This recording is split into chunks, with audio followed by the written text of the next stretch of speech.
সুপ্রিয় দর্শক, আসসালামু আলাইকুম। সবাইকে স্বাগত জানাচ্ছি আজকের গুরুত্বপূর্ণ সংবাদে। প্রথমেই জানিয়ে দিচ্ছি সংবাদ শিরোনাম, পরে বিস্তারিত। আমি আমার ভিডিওর শুরুতেই একটা আহ্বান জানাই যে কোনো মৃত ব্যক্তিকে নিয়ে বিতর্ক তোলা আসলে উচিত না। বেগম খালেদা জিয়া তিনি আজকে মারা গেছেন। ইন্না লিল্লাহি ওয়া ইন্না ইলাইহি রাজিউন। আল্লাহ তাকে জান্নাতুল ফেরদাউস দান করুন।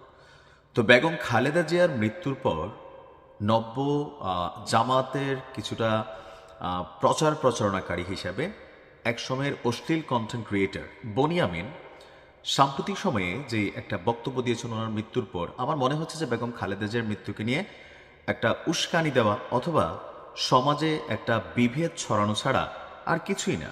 শুধুমাত্র বনিয়ামিন না, অনেকেই, আমি একটু আগে যে ভিডিওটা করেছি সেখানে আপনারা এই প্রশ্নটা তুলেছেন যে খালেদা জিয়া আসলে আগেই মারা গিয়েছিল, ওনাকে বৈজ্ঞানিকভাবে লাইফ সাপোর্টে রেখে ওনার বডিটাকে সতেজ রাখা হয়েছিল। তিনি মারা এয়ার অ্যাম্বুলেন্স কর্তৃক আপনার ইউকেতে নেওয়ার কথা ছিল এবং ইউকে তার ভিসা দিতে রাজি হয়নি। এখন এই যে ইউকে ভিসা দিতে রাজি হয়নি অথবা মে মাসের 18 তারিখে তিনি মারা গেছেন, তার বডিটাকে বৈজ্ঞানিকভাবে বা মেডিকেল সায়েন্সের মাধ্যমে তার শরীরটাকে সতেজ রাখা হয়েছিল। একটা মোক্ষম সময় দেখে তার মৃত্যু ঘোষণা করা হবে, আর সেটাতে কি হবে, সেটাতে বিএনপি একটা সিম্পেথি পাবে, নির্বাচনে ভোট পাবে। এই যে বক্তব্যগুলো যারা দিচ্ছেন তারা কি এটার সপক্ষে এভারকেয়ার হাসপাতালের কাছ থেকে কোনো সার্টিফিকেট পেয়েছেন? তারা কি ইউকে অ্যাম্বাসি যে বেগম খালেদা জিয়াকে ওই দিন ভিসা দিতে রাজি হয়নি সেটার সপক্ষে অথবা ভিসা রিজেকশনের কোনো রকম কাগজপত্র দেখাতে পেরেছেন? নাকি সোশ্যাল মিডিয়াতে একটু কি বলা হয় যে ভাইব আছে অথবা ফ্যান ফলোয়ার আছে, মন যা চায় তাই বলে দিচ্ছেন? দেখেন, বেগম খালেদা জিয়ার মৃত্যু মে মাসের 18 তারিখ হোক অথবা আজকে সকালে হোক, আনুষ্ঠানিকভাবে আমরা যেহেতু আজকে জানতে পেরেছি, ওনার পরিবার কর্তৃক আমরা নিশ্চিত হতে পেরেছি যে আজকে যখন ওনার মৃত্যু ঘোষণা করা হয় সেখানে জনাব তারেক রহমান সহ ওনার যে পরিবার তারা উপস্থিত ছিলেন। কিছুক্ষণ পরে বিএনপির নেতাকর্মীরা আসছেন, এমনকি রাতেই ওনার 3টা-4টার পর থেকে শারীরিক অবস্থা ধারাবাহিকভাবে খারাপ হতে ছিল। সো এই নিউজগুলো যখন আসতেছে আমরা এটাকেই বিশ্বাস করা উচিত। এখন বেগম খালেদা জিয়া মে মাসের 18 তারিখ মারা গিয়ে থাকলে কি আর আজকেই কি, তো 18 তারিখে মারা গেছেন এটা সপক্ষে যুক্তি তৈরি করা যাচ্ছে কিন্তু প্রমাণিত না। আর এই মুহূর্তে মরহুম বেগম খালেদা জিয়ার মৃত্যু নিয়ে এই ধরনের মানে উস্কানিমূলক পোস্ট দেওয়া অথবা একটা বিভাজন তৈরি কইরা বনিয়ামিনরা আসলে কি বুঝাইতে চান আমি জানি না। সেখানে সে কি লিখছে দেখেন, কোন রকম দোয়া টোয়া তো বেগম খালেদা জিয়ার জন্য করেনই নাই অথবা কোনো শোকও প্রকাশ করেন নাই। উস্কানি মার্কে একটা পোস্ট দিয়ে দিছে, লেখলো কি, সাজানো নাটকের গেরাকলে বিএনপি, শোকের বদলে ছেলের প্রতি ধিক্কার। কে দিছে বাবা? তুমি বনিয়ামিনী নিশ্চয়ই দিছো। বনিয়ামিন আমার নিয়ে একসময় একটা কন্টেন্ট বানাইছিল, ভিডিও শেষে বলছি ছেলে আসার আগেই মা মারা গিয়েছিলেন, তো তোর কাছে বাবা কোনো যুক্তি প্রমাণ আছে? মানে কোনো রকম অ্যাক্টিভিটিস আছে? একটা কথা বইলা দেওয়া সোজা যে একটা শ্রেণীর মানুষ আমাকে বিশ্বাস করে, তো আমি সেই বিশ্বাস নিয়ে খেলা করলাম। এরপরে বলছেন যে এয়ার অ্যাম্বুলেন্স যেদিন আসার কথা ছিল সেদিনই খালেদা জিয়া মারা যান, তো তুমি কি প্রমাণ পাইছো? কোনো ডাক্তার তোমাকে রিপোর্ট দিচ্ছে বা এরকম এভিডেন্সমূলক কোনো অবস্থান জিনিস তোমার কাছে আছে? এরপরে লিখছেন ইউকে সেদিন মৃত ব্যক্তিকে ভিসা দিতে রিফিউজ করেছিলেন।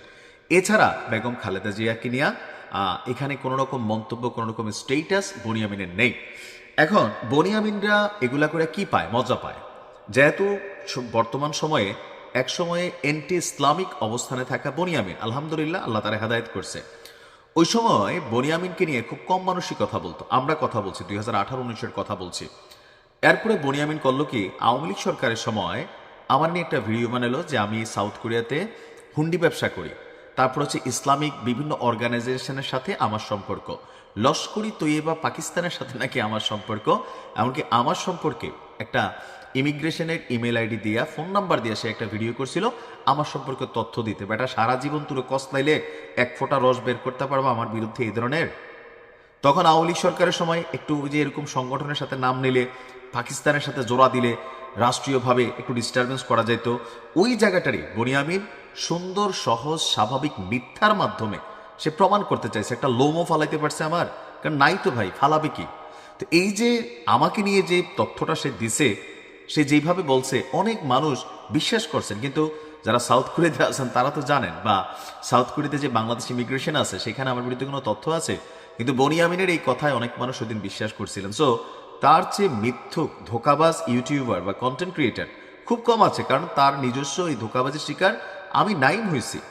সো সেখানে ওই যে মিষ্টি মিষ্টি ভাষায় একটু টেনে টেনে কথা বলা, একটু ব্যাকগ্রাউন্ড দেওয়া, আপনারা এগুলোতে বিশ্বাস করেন। জামাত ইসলামকে বলি, এই ধরনের বনিয়ামিনদের যেদিন থেকে আপনারা প্রমোশন শুরু করছেন, আপনাদের প্রতি মানুষের কিন্তু একাংশের দৃষ্টিভঙ্গি নষ্ট হয়ে যাচ্ছে, কারণ এদেরকে মানুষ চিনে ভাই। আপনি বনিয়ামিনের আগের কন্টেন্টগুলো দেখেন, এখন কাফায়া লাগায়, টুপি লাগায়, ইসলামিক কথাবার্তা বলে। আলহামদুলিল্লাহ, যদি অন্তর থেকে সে পরিবর্তন হয়ে থাকে এটা ভালো, কিন্তু এরা হচ্ছে বিভিন্ন সময় ভাব ধরে। বেগম খালেদা জিয়ার মৃত্যু নিয়ে এই মুহূর্তে এই ধরনের উস্কানিমূলক কন্টেন্টে আসলে কি ফায়দা পাবে বনিয়ামিন? তার কথায় আপনি বিশ্বাস করলেই কি আর না করলেই কি? সো এই বিষয়গুলোতে একটু সচেতন থাকতে হবে। বেগম খালেদা জিয়া মারা গেছেন, আজকে আমরা আনুষ্ঠানিকভাবে জানছি। আমরা দোয়া করি আল্লাহ যেন তাকে জান্নাতুল ফেরদাউস দান করে। বেগম খালেদা জিয়ার মৃত্যুতে বিএনপির 200 ভোট বাড়বে, এটা বিশ্বাস করা নিতান্তই বোকামি। এই ঘটনা যদি নির্বাচনের 2 দিন আগে হইতো তাও একটা সিম্পেথি হয়তো আসতো। তো এখন ওনার মৃত্যু খবর প্রকাশে বিএনপির জন্য কি সিম্পেথির ইস্যু আসবে? বেগম খালেদা জিয়া, ব্যক্তি খালেদা জিয়ার অনেকেই ভালোবাসে, বিএনপি করে না। শহীদ প্রেসিডেন্ট জিয়াউর রহমানকে অনেকেই শ্রদ্ধা করে, বিএনপি করে না।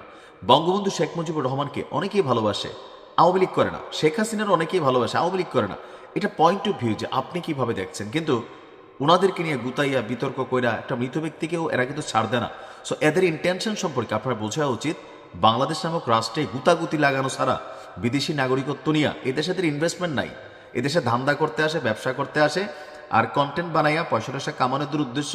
সো এগুলা কইরা একজন মৃত ব্যক্তিকে নিয়ে এই ধরনের লাড়াচাড়া এগুলো যারা করে, অন্তত তারা মানুষ হিসাবে কোনো সুসন্তান বা কোনো ভালো মায়ের, আমি জানি না যে তাদেরকে কিভাবে বড়সড় করছে।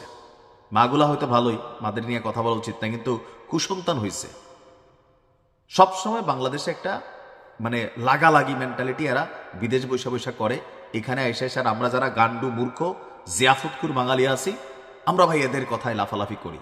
আমার কমেন্টে অনেকে লিখতেছেন বিএনপি নাটক করছে, তো করলে করছে ভাই, এটাতে কি হয়েছে? মা তো তারেক রহমানের, আপনার কি? আপনি বুঝছেন? এখন বেগম খালেদা জিয়ার আজকের দিনে মৃত্যু সংবাদটা প্রকাশে বিএনপি কি অ্যাডভান্টেজ পাইছে? বৈজ্ঞানিকভাবে মেডিকেল শাস্ত্রে মানুষের মৃত্যুর পরও তার দেহকে সংরক্ষিত করা যায়, টেকনিক্যালি করা যায়। এখন যদি এটা কইরা থেকে এটা সাজা যারা করছে, সন্তান হিসেবে জনাব তারেক রহমান পাবে, যদি তিনি এমন কোনো কর্মকাণ্ড যায় না, তার মায়ের এই দেহটাকে এইভাবে সংরক্ষণ করেন, আল্লাহর কাছে উনি দোষী হবেন, উনার বিচার হবে, যারা করছে তাদের বিচার হবে। আমাদের তো কোনো এখানে সে নাই, তাই না? তো মরহুম খালেদা জিয়াকে নিয়ে কোনো ধরনের মন্তব্য করা, আপনি যেই দলে করেন, এটা উচিত না। এটা বিতর্ক তৈরি করার বিষয় না। সবচেয়ে বড় কথা, আল্লাহ তাকে তার সকল জাগতিক গুনাহ ক্ষমা করে জান্নাতুল ফেরদাউস দান করুক, আর উস্কানিমূলক কন্টেন্ট ক্রিয়েটারদের কাছ থেকে দূরে থাকুন। আসসালামু আলাইকুম।